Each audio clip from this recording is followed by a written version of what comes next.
How to use credit repair success stories properly. Beginner mistakes that cost you. Credit repair success stories are inspiring, but most beginners misinterpret them and make mistakes that cost time and money. The surprising truth is that not every story applies to your situation. The first mistake is assuming instant results. Many stories highlight fast improvements, but real credit repair takes weeks or months. Expect patience and persistence.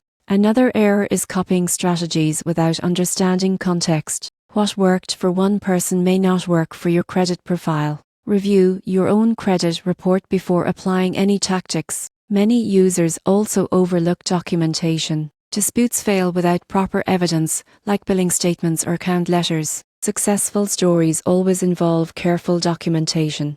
A common mistake is ignoring ongoing financial habits. Even after correcting errors, high balances, late payments, or new debts can erase gains. Credit repair requires sustainable financial discipline. Finally, beginners often underestimate the importance of legitimate sources. Some stories are exaggerated or promoted by shady companies. Stick to verified case studies and reputable platforms. To properly use credit repair success stories, set realistic timelines, adapt strategies to your situation, gather accurate documentation, maintain good financial habits, and verify sources. Doing this ensures your credit improves safely and sustainably.